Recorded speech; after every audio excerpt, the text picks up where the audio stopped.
नमस्कार साथियों, T4 teacher के YouTube चैनल पर आप सभी का हार्दिक स्वागत है। आज के इस वीडियो में हम शिक्षक भर्ती वर्ग 3 पर्यावरण अध्ययन ईवीएस के 15 महत्वपूर्ण प्रश्नों को इस वीडियो में कवर करेंगे और यह पर्यावरण अध्ययन का पार्ट नंबर 28वां है।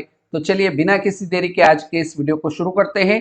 वीडियो पूरा देखिए, वीडियो अच्छा लगता है तो लाइक कर दीजिएगा, अपने बाकी साथियों तक इस वीडियो को ज़्यादा से ज़्यादा शेयर करिएगा और चैनल पर नए हो तो चैनल को सब्सक्राइब करके बेल आइकन को ऑल पर सिलेक्ट कर लीजिए ताकि नए वीडियो आपको मिल सके और आप अच्छी तैयारी करके पर्यावरण अध्ययन में 30 में से 30 का स्कोर कंप्लीट कर सके।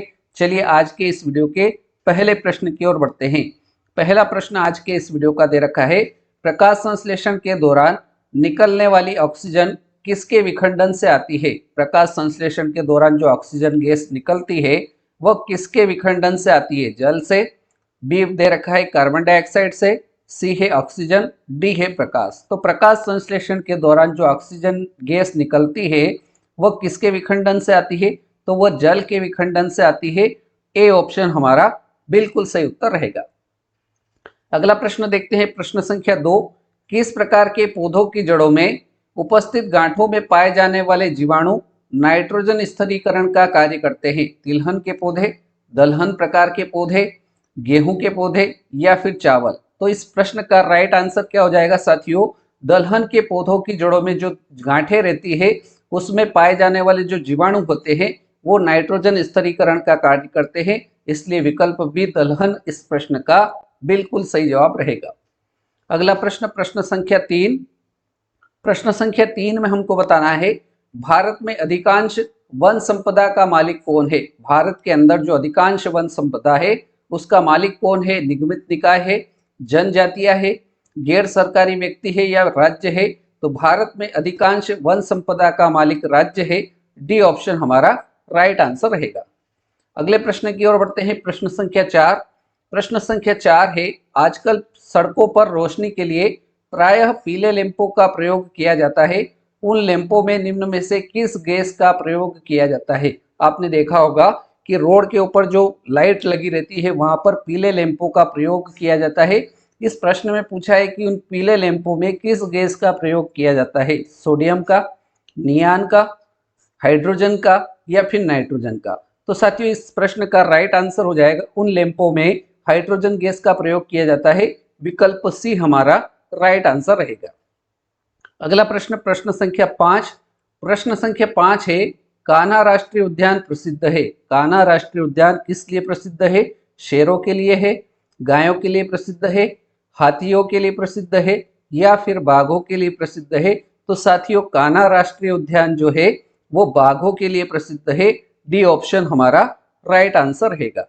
अगले प्रश्न की ओर बढ़ते हैं, प्रश्न संख्या 6। उसके पहले आपसे रिक्वेस्ट है कि लाइक नहीं किया है वीडियो को तो लाइक कर दीजिए, शेयर कर दीजिए। चलिए प्रश्न संख्या 6 देखते हैं। प्रश्न संख्या 6 है, ओजोन ऑक्सीजन का एक है। ओजोन ऑक्सीजन का एक क्या है? अपरूप है, समस्थानिक है, समभारिक है या इनमें से कोई नहीं? तो साथियों ओजोन जो है वो ऑक्सीजन का एक अपरूप है। ऑप्शन ए हमारा करेक्ट आंसर रहेगा। अगला प्रश्न, प्रश्न संख्या 7।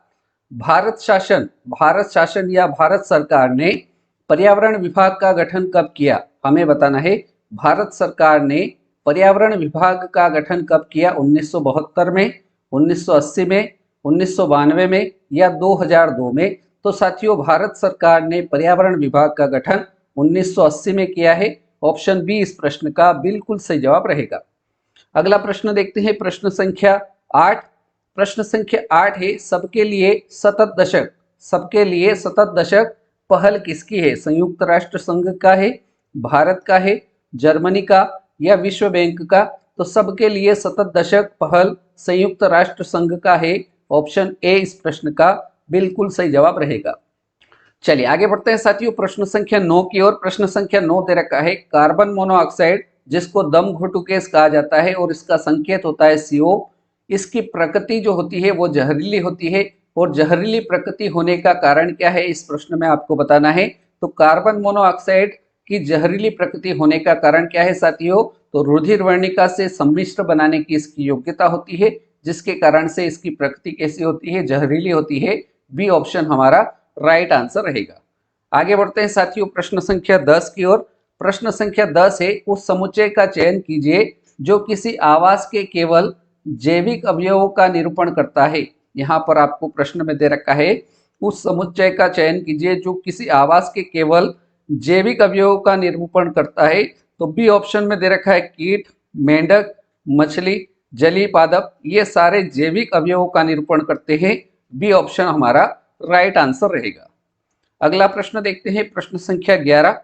प्रश्न संख्या 11 है, निम्न में से कौन सा किसी पारिस्थितिक तंत्र में एक दिशी प्रवाह को दर्शाता है? कौन पारिस्थितिक तंत्र में एक दिशी प्रवाह को दर्शाता है? ऊर्जा, जल, प्रकाश या जैव मात्रा?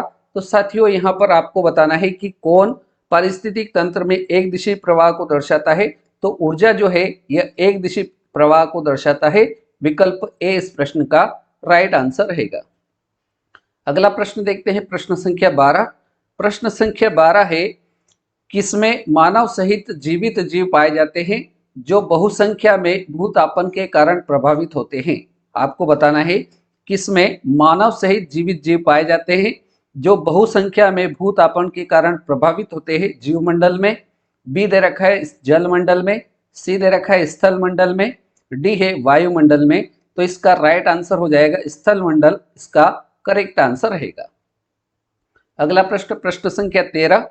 प्रश्न संख्या 13 है, सवाना बायोम में मनुष्य द्वारा निम्न में से किस प्रकार की कृषि की जाती है? सवाना बायोम में मनुष्य के द्वारा किस प्रकार की कृषि की जाती है? झूम कृषि, पशुचारण, स्थायी कृषि या उपरोक्त सभी? तो सवाना बायोम में मनुष्य के द्वारा झूम कृषि भी की जाती है, पशुचारण भी किया जाता है, स्थायी कृषि भी की जाती है। इस कारण से डी ऑप्शन उपरोक्त सभी इस प्रश्न का बिल्कुल सही आंसर रहेगा। अगला प्रश्न, प्रश्न संख्या 14। जल में घुली निलंबित अशुद्धियों को अलग करने की प्रक्रिया जानी जाती है या कहा जाता है इसको?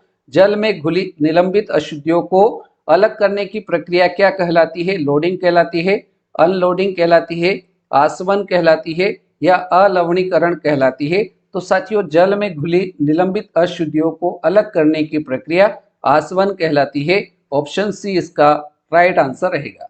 और अब बारी है साथियों आज के इस वीडियो के अंतिम प्रश्न, प्रश्न संख्या 15। पौधों को सर्वाधिक क्षति पहुंचती है, हमें बताना है पौधों को सर्वाधिक क्षति किससे पहुंचती है? आधी पत्तियों की क्षति से, बी दे रखा है सभी पत्तियों की क्षति से, सी दे रखा है आधी शाखाओं की क्षति से, डी दे रखा है तनों की क्षति से।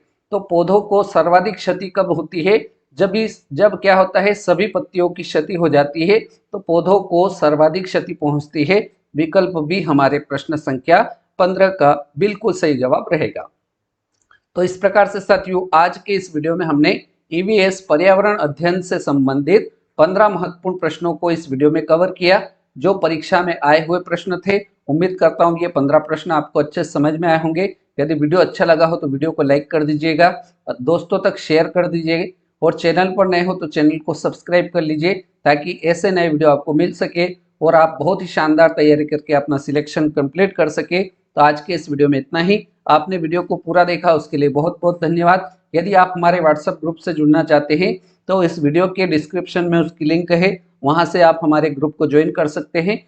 उसके लिए नंबर दे देता हूँ मैं 8827302459। और किसी प्रश्न में अगर कोई डाउट है तो आप कमेंट भी कर सकते हैं, उसका जवाब मैं कमेंट के माध्यम से भी दे दूंगा। तो चलिए आज के इस वीडियो को इतना ही रखते हैं। जय हिंद, जय भारत, वंदे मातरम।